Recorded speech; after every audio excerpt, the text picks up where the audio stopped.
1,00,000 మంది శివభక్తులతో కలిసి మహారుద్రాక్ష పూజలో పాల్గొనండి. వెంటనే కాల్ చేసి మీ పేరును నమోదు చేసుకోండి. నమస్తే రమగారు. నమస్తే జయ. రమగారు, ఏదైనా మంచి స్టోరీ బేతాళ కథ చెప్తామా? సూపర్. చాలా ఇంట్రెస్టింగ్గా ఉంది జయ ఈ కథ మాత్రం. జనరల్గా బేతాళ కథలు చాలా బాగుంటాయి కదా. అవునవును. అసలు ఇది భలే సబ్జెక్టు. ఓకే, చాలా బాగుంది. పట్టుబదలని విక్రమార్కుడు మళ్ళీ శ్మశానం లోపలికి నడిచాడు, చెట్టు ఎక్కాడు, కళేబరాన్ని భుజాన్ని వేసుకున్నాడు, నడుస్తున్నాడు. శవాన్ని ఆశ్రయించుకుని ఉన్న బేతాళుడు ఇలా చెప్పడం మొదలుపెట్టాడు. మార్గాయాసం తెలియకుండా ఓ కథ చెప్తానని. పూర్వకాలంలో యమధర్మరాజు యముడు భూలోకంలో పుట్టాడు. భూలోకంలో ఎందుకు పుట్టవలసి వచ్చింది? మాండవ్యుడు అనే మహాముని ఒక చోట తపస్సు చేసుకుంటూ ఉంటే ఆయన పక్క నుంచి కొంతమంది దొంగలు పరిగెత్తి పారిపోయారు. ఓకే, ఆయన చూడలేదు. అయితే వాళ్ళు వెళ్ళిపోతుంటే వాళ్ళ చేతుల్లో నుంచి డబ్బు మూట కొంత ఈయనున్న ప్రాంతంలో పడింది. ఈయన్ని కూడా దొంగగానే భావించి రాజభటులు ఆయన్ని పట్టుపోయారు. రాజుగారు దొరికిన దొంగలందరికీ కొరత విధించాడు. ఆ దొంగల్లో ఈ మాండవ్య మహాముని కూడా ఉన్నాడు. మాండవ్యుడిని కూడా కొరతేశారు. కొరతేస్తే కొరత వేయటం చాలా భయంకరమైన శిక్ష. ఇట్లా పొడుగాటి శూలం ఉండి శూలంలోకి ఇలా దింపేస్తారు పైనుంచి మనిషి లోపలికి. నిదానంగా కిందకి వెళ్తూ ఒక రోజున్నర పడుతుంది ప్రాణం పూర్తిగా పడడానికి. అపరిమితమైన నరక బాధను అనుభవిస్తారు. ఈ నరకాన్ని అనుభవించి మరణించిన మాండవి మహాముని యమధర్మరాజుని అడిగాడు, నాకు ఇలాంటి మరణాన్ని ఎందుకు ఇచ్చావు? నేను ఏ తప్పు చేయలేదు. పైగా నేను మునిని. అంటే నువ్వు చిన్నప్పుడు తూనీగలకి రెక్కలకి ముళ్ళు పెట్టి ఆడేవాడివి. ఆ తూనీగ అనుభవించిన హింస నువ్వు కూడా అనుభవించాలి, నీ శాసనం అది అనేసరికల్లా మాండవి మహాముని అన్నాడు, 10 ఏళ్ల వరకు బాలప్రాయం ఏం చేసినా పసిబిడ్డ భగవంతుడితో సమానం కదా. వ్యక్తత తెలియక ముందు చేసినవి ఏ పాపాలు గణించకూడదు, అది కదా శాస్త్రం, ధర్మశాస్త్రం ఒప్పుకుంటుంది. అయినా కూడా నాకు ఇలాంటి క్రూరమైన మరణాన్ని ఇచ్చావు నువ్వు. నీకు మనుషులు చేస్తారు ఇట్లా, దేవతలు చేయకూడదు, ఇట్లా మనుషులు చేస్తారు. మానవ జన్మ ఎత్తు 100 ఏళ్ల పాటు అని శపించాడట యముణ్ణి. ఈయన శపించాడు 100 ఏళ్ళు, కొన్నేళ్ళు, కొంత సంవత్సరాలు. అదేలేండి. మాండవ్య మహాముని శాపాన్ని అనుసరించి ఈయన మహాభారత కాలంలో విదురుడుగా జన్మించాడు. బాగుందిగా. ఈయన విదురుడుగా జన్మించిన కాలంలో ఆర్యముడు అనే ఒక దేవుడు ఈ యమధర్మరాజుగా ఉండేవాడు. ఈయన విదురుడుగా జీవితాన్ని చాలించుకున్న తర్వాత వెనక్కి వెళ్ళాడు. అక్కడ ఏం శిక్షలు ఆగల. ఈయన ఇక్కడ పుడితే అక్కడ ఇంకోళ్ళు ఉన్నారు, ప్రాక్సీ ఆర్యముడు ఉన్నాడు. అయితే ఆర్యముడు ఏం చెప్పాడంటే పదవి నుంచి మళ్ళీ వెళ్ళిపోతుంటే ఈయన లేనంతకాలం ఆయన పనిచేసి వెళ్ళిపోతూ, ఎంతమంది పాపులకో శిక్షను వేశానన్నా, కానీ ప్రతివాడు మా ఆవిడ వల్ల తప్పు చేశా, ఆ అమ్మాయి వల్ల తప్పు చేశా, ఈ స్త్రీ వల్లే ఈ పాపం చేశానని చెప్తున్నారు. స్త్రీలే కారణంగా కనపడుతున్నారు మానవుల పాపాలకి అని చెప్పాడు. ఈ అమ్మాయి వల్లే నేను చేశాను అని చెప్తున్నారు.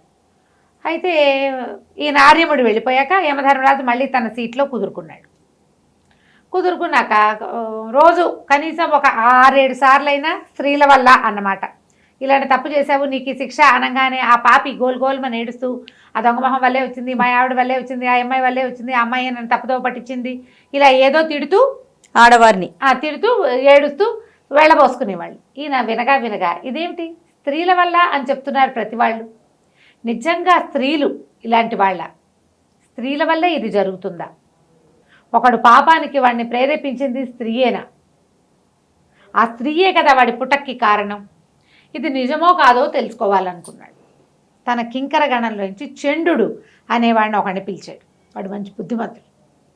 ఈయన ఏమన్నంటే, ఒరే చండా, నువ్వు భూలోకంలో పుట్టిస్తా, కొన్ని లక్షల వరహాలు ఇస్తా డబ్బు, నువ్వు యువకుడుగానే పుడతావు, యువకుడుగా జీవించి లోకంలో పాపాలు దేనివల్ల జరుగుతున్నాయి నీ జీవితాన్ని గడుపు, కొంతకాలం నీకు కొంత ఆయుష్ ఇస్తా. ఎన్ని సంవత్సరాలు, ఏదో 10 ఏళ్ళు ఎంతో పెట్టాడు లెక్క, 10 సంవత్సరాలు, 10 ఏళ్ల పాటు అక్కడ బతికిరా. ఈ 10 ఏళ్లలో ఏ స్త్రీ వల్ల ఏదైనా జరిగింది ఏమిటో ఆ వివరణ నాకు చెప్పు అంటే చండు సంతోషించాడు. బాగుంది. యమధర్మరాజు ఆయన ముందివ్వబోయే తీర్పులు, రేపు రాయబోయే మరణ శాసనాలు అవన్నీ కూడా దీని మీద ఆధారపడి ఉంటాయి. సర్వే మీద కదా ఆధారపడేది. సరే చంద్రుడిని పంపించాడు. కొన్ని లక్షల వరహాలతోటి చంద్రుడు భూలోకంలో మనిషిగా పుట్టి చండసింహుడు అనే పేరుతోటి ప్రఖ్యాతిగాంచాడు. ఓకే. ఆయన ఏం చెప్పాడంటే, నువ్వు ఇక్కడ దేవతల వ్యవహారం ఏమి ఉండదు, నీకు మంచి వ్యవహారమే ఉంటుంది. అక్కడే ఒక అమ్మాయిని చూసి పెళ్లి చేసుకుందు కానీ పెళ్లి చేసుకోవాలి నువ్వు, అప్పుడు మిగిలిన సంగతి. సరే ఈ చంద్రుడు భూలోకంలోకి వచ్చేసాక ఓ ఊళ్ళో ఓ ప్రత్యక్షమయ్యాడు. బాగా డబ్బులున్నాయి, బొళ్ళని గుళ్ళు ఆరామాలు అవి ఇవి కట్టించేవాడు. కుర్రాడు మంచి యవన శోభతో బాగుండేవాడు, అందమైన వాడు. మరి దేవతా పురుషుడు కదా, ఎంత కింకరుడైనప్పటికీ. అక్కడి నుంచి ఏమైంది, ఆ ఊళ్ళో వాళ్ళంతా వాళ్ళు చూశారు. క్షత్రియులను మంచివాడు, చండసింహుడు అని పేరు పెట్టుకున్నాడు కదా. సరే ఒక క్షత్రియ కాంతతో పెళ్ళయింది. ఆ పిల్ల పేరు సౌదామిని. వాళ్ళకు రూపాయి లేదు, కానీ వంశగౌరవం చాలా ఉంది. అమ్మడికి ఆత్మాభిమానం మెండుగా ఉంది. మా నాన్న మా అమ్మ గొప్ప, అక్కడ రూపాయి లేదు వాళ్ళ దగ్గర, వంశగౌరవం మాత్రమే ఉంది. ఆ అమ్మాయిని పెళ్లి చేసుకున్నాడు. పిల్ల చక్కటిది, బుద్ధిమంతురాలు. ఆత్మాభిమానం ఉన్నవాళ్ళు ఎవరికైనా మరి ఆరాధనీయంగానే ఉండాలి, ఎప్పుడూ కూడా అభిమానం ఉంది అమ్మాయికి. చేసుకున్నాడు. ఇంక అక్కడి నుంచి ఆవిడ క్రమంగా ఎలా అయ్యిద్దంటే, ఆవిడ మహారాణి, ఆయన సేవకుడు. ఆవిడ అడుగుతుంది, ఆయన చేస్తాడు. ఆవిడ చెప్తుంది, ఆయన చేస్తాడు. ఆవిడ ఏది చెప్తే అది శాసనం. ఆవిడ శివగామైపోయింది. ఇవి చేసేవాడు. క్రమంగా అమ్మాయి ఏం చేసింది, వాళ్ళ కుటుంబం మొత్తాన్ని ఇక్కడ స్థిరపరిచింది. చెల్లెళ్ళిద్దరికీ బ్రహ్మాండంగా బోడంత కట్నం ఇప్పించి బ్రహ్మాండంగా పెళ్లి చేసింది. ఒక వాక్యం తేడా వస్తే ఒప్పుకునేది కాదు, తన మాట చెల్లపోతే కుదరదు. ఒప్పుకునేవాడు అతను, అట్లా అమ్మాయి మాటకు ఒప్పుకునేవాడు. ఆవిడకి అలా సాగిచ్చేవాడు. అక్కడి నుంచి ఏం చేసింది, ఇద్దరు తమ్ముళ్ళు ఉన్నారు, అన్నదమ్ములు ఇద్దరు ఉన్నారు. వాళ్ళిద్దరికి ఏం చేసింది, మరి సముద్రం మీద వ్యాపారం చేస్తారు, మా తమ్ముళ్ళు పెట్టుబడి పెట్టాలి నువ్వని. బావమరుదులకు పెట్టి బావలు ఎంతమంది ఉన్నారు లోకంలో. తమ్ముళ్ళకి చెల్లెళ్ళకి దోచిపెట్టేసి అక్కయ్యలు కూడా లోకంలో చాలా మంది ఉంటారు. పుట్టింటికి దోచిపెట్టే వాళ్ళు ఉంటారు. ఈ సంసారం నాది, దీన్ని నేను బాగు చేసుకుని నా దగ్గర ఎక్కువైంది పెడదాము అన్న ఊహ రాదు. చాలామంది ఉంటుంది, మొగుడు డబ్బంతా తీసుకెళ్ళి పెట్టేస్తారు. ఈవిడ కూడా అలాగే చేస్తుంది. ఇతనికి వ్యాపారం గీపారం ఏం లేదు, డబ్బులున్నాయి, వాడుకుంటున్నారు. క్రమంగా డబ్బులు తగ్గిపోవటం మొదలెట్టాయి. బావమరుదు ఇద్దరు సముద్రం మీద దేశాంతరం వెళ్ళి సంపాదిస్తారని చెప్తే వాళ్ళకి పెద్ద పెద్ద పెట్టుబడులు పెట్టి పెద్ద పెద్ద నౌకలు కొనిచ్చాడు. వాళ్ళిద్దరూ వెళ్ళిపోయారు. ఆడపిల్లలకి పెళ్ళిళ్ళు అయిపోయినాయి. సరే ఈవిడిదంతా మంచి రాజాంగంగా, ఆవిడ ఎక్కడికి వెళ్ళినా సరే బళ్ళ మీదే వెళ్తుంది. ఎక్కడికి వెళ్ళినా ముందు గుమాస్తా వెళ్ళి అక్కడ ఏర్పాట్లు చేయటం అవన్నీ చాలా గ్రాండ్ లెవెల్లో ఉంది, గ్రాండ్ స్కేల్స్ అలవాటు అయ్యాక ఇంకా మారరు. అవును. క్రమంగా ఇతని దగ్గర డబ్బు తరిగిపోవటం మొదలుపెట్టింది. ఆవిడకి బోల్డ్ని హుకుములు ఉండేవి. ఆ గుళ్ళో అది చేయించాలి, ఈ గుళ్ళో ఇది చేయించాలి, వాళ్ళకి అది ఇవ్వాలి, వీళ్ళ ఇంట్లో ఫంక్షన్కి వెండికి ఇవ్వాలి, వాళ్ళ ఇంట్లో ఫంక్షన్కి పట్టీలు చేయించాలి. అంటే ఇక డబ్బు బయట నుంచి తేవటం మొదలుపెట్టాడు. ఒకటి అతను కొన్న ఆస్తులని అమ్మేశాడు. అయినా సరే ఆవిడ మాటకి తేడా వచ్చేదే కాదు, ఆవిడ ఒప్పుకునేది కాదు, చీల్చి చెండాడేసేది ఏదైనా తేడా వస్తే. డబ్బులంతా తగ్గిపోతుంటే ఇతను ఏమనుకున్నాడు, పోనీలే మరి బావమరుదులకి పెట్టుబడులు పెట్టి పంపించాం, వాళ్ళు సంపాదించుకు తెచ్చుకుంటారంటే. వాళ్ళు వన్ ఫైన్ డే తిరిగి వచ్చారు. వ్యాపారంలో అనుభవం లేని వాళ్ళు, వ్యాపారం చేయించాలని పెట్టింది కానీ బికార్లు అయి తిరిగి వచ్చారు. మళ్ళీ వాళ్ళు కూడా వీళ్ళ మీదే పడ్డారు. చూశాడు చండసింహుడు. దాదాపుగా 9 సంవత్సరాలు దాటిపోయింది. ఇతనికి 10 ఏళ్ళు ఇతని టైం. ఈ 10 ఏళ్లలో ఎంత భార్యాదాసుడైపోయాడో. అప్పులు తెచ్చి పెట్టాల్సి వచ్చేది.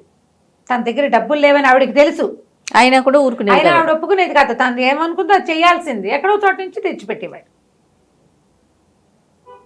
తెలిసినా ఆవిడ హోషుకి తగ్గేది కాదు. ఏదైనా తేడా వస్తే మా వంశగౌరవం అంటుండేది. బాగుంది. ఇలా నడిచింది. 10 సంవత్సరాలు పూర్తయ్యాయి. చంద్రుడు చాలా క్షీణ దశకు వచ్చేసి దేవుడా నన్ను తీసుకెళ్ళిపో అనే స్టేజ్కి వచ్చేసాడు. ఎక్కడికైనా సందులోకి వెళ్తే అప్పులు వాళ్ళు వెంబడపడేవాళ్ళు. ఆస్తులు గీస్తులు అన్నీ పోయినాయి. భార్య గారి రాజ్యాంగానికి ఏ లోటు లేదు. ఈయన మాత్రం కట్టుగుడ్డలతోటి మిగిలాడు. మొత్తానికి స్వర్గానికి నరకానికి చేరుకున్నాడు. యమధర్మరాజు దగ్గరికి వెళ్ళి దుఃఖించాడు. చాలా నా జీవితం దుఃఖభాజనంగా ఉంది, నా భార్యతో పళ్ళైపోతున్నాను, అది పోతున్నాను, ఇది పోతున్నాను అంటే అప్పుడు యమధర్మరాజు జరిగిందంతా తెలుసుకుని చంద్రుడిని పక్కకి చేర్చుకున్నాడు. ఆ అమ్మాయిది ఏం తప్పలేదు, తప్పంతా నీదే అని చెప్పాడు. ఇక్కడ దాకా చెప్పాడు పేతాళుడు. ఈ కథంతా విన్న యమధర్మరాజు ఇందులో స్త్రీల తప్పు ఏమీ ఉండదు, తప్పంతా పురుషుడిదేనని ఎట్లా నిర్ధారించాడు. పాపులు ఎవరైనా చెబితే అప్పటి నుంచి ఆయన ఒప్పుకునేవాడు కాదట. ఇది స్వయంకృత అపరాధం, వాళ్ళ పేరు ఎందుకు చెప్తావు అనేవాడు. ఇలా ఎందుకు అన్నాడు అని చెప్పి రాజుగారిని అడిగాడు బేతాళుడు. రాజుగారికి వెంటనే తెలిసింది, వెంటనే అర్థమైంది. రాజు ఏమన్నాడంటే, స్వయంకృతం కాక ఇంకేముంది, అదే కదా. ఒక అమ్మాయి, ఒక స్త్రీ నాకు అదేదో కావాలంది, మగవాడు ఏం చెయ్యాలి, మన దగ్గర ఇది ఉంది, ఇది లేదు, ఇంత ఉంది, ఇంత లేదు, నేను ఇదే చేయగలను అనేది చెప్పాలి. అంతేగా. శక్తియుక్తులు తెలియచేయాలి. నేను ఇంత చేయగలను, నేను ఇది చేయలేను అని మొదటి రోజునే మానేయాలి తప్ప మొదట ఉందని పోసేయకూడదు. మొండి చేతుల వాళ్ళకి అటుకులు తింటాను నేర్పిస్తే ఎవరైనా అలాగే ప్రవర్తిస్తారు. ఇప్పుడు ఆవిడ ఈయన దగ్గర డబ్బులు లేవు, ఆవిడ అడిగింది, ఆయన అప్పు తేవటం ఎందుకు, ఈ నెలలో డబ్బులు లేవు, వచ్చే నెల చేస్తానని ఎందుకు చెప్పలేకపోయాడు, ఆవిడ అరిచి పోట్లాడుతుంది. అంతేగా, అంతకంటే ఏమవుతుంది, అంతకంటే ఏమవ్వదు.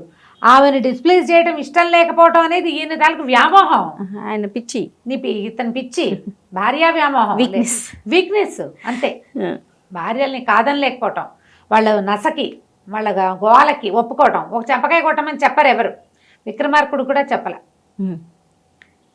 మామూలుగా మనం ఏం చెప్తాం, 2 పీకండి వాళ్ళే వింటారు అని చెప్తారు, కానీ ఆయన అట్లా చెప్పలే. నో అండని నేర్పించాలి, నో తీసుకోవడం నేర్పించుకోవాలి. ఎవరికైనా సరే నువ్వు అలవాటు చేస్తే అలవాటే అవుతుంది. నీ దగ్గర శక్తి లేనప్పుడైనా తెలియచేయలేదు. మీ చెల్లెళ్ళ పెళ్ళిళ్ళు నేను చేయటం ఏమిటి అని అడగల, మీ నా తండ్రిది కదా బాధ్యత, సహాయం చేస్తా, పెళ్ళి నేను చేయను అని చెప్పాలి. అది కూడా చేయలే. అక్కడి నుంచి మొదలుపెట్టి అతను చేసినవన్నీ తప్పులే. ప్రతి వాళ్ళు కూడా ఇలాగే తప్పులు తమ చేసి వాళ్ళు అడిగారు, నువ్వు చెప్పాలి. వాళ్ళు అడుగుతారు, ఎవరో ఒకళ్ళు అడుగుతూనే ఉంటారు. ఉంది కదా నీ చేతిలో ఆ 100 ఇచ్చేసేయి అంటారు. ఈ 100 ఇస్తే నాకు మిగిలిన వాటికి ఉండవు, నేను 50 ఇస్తాను, 10 ఇస్తాను, 2 ఇస్తాను చెప్పాలి. చెప్పకపోతే అంతే కదా. వాళ్ళకి అలవాటు చేయకపోవటం వల్ల ఇలా జరుగుతుంది తప్ప స్త్రీలని ఎప్పుడూ తప్పట్టకూడదు, వాళ్ళకి నేర్పడం పురుషులదే తప్పు అని చెప్పాడు. చెప్పంగానే బేతాళుడికి నవ్వొచ్చింది. యమధర్మరాజు అంత తీర్పరివి నువ్వు, కానీ నువ్వు మౌనభంగం చేసావు కదా, మాట్లాడేసావు, మళ్ళీ కలుద్దాం అని చెప్పేసి పరిగెత్తుకుంటూ 7తో సహా వెళ్ళిపోయాడు. మళ్ళీ విక్రమార్కుడు ఏం చేశాడు, అక్కడి నుంచి వెనక్కి రావడం మొదలుపెట్టాడు. కథ కంచికి మనం ఇంటికి. సూపర్, నిజంగా చాలా బాగుందండి. నమస్తే రమ్మగారు.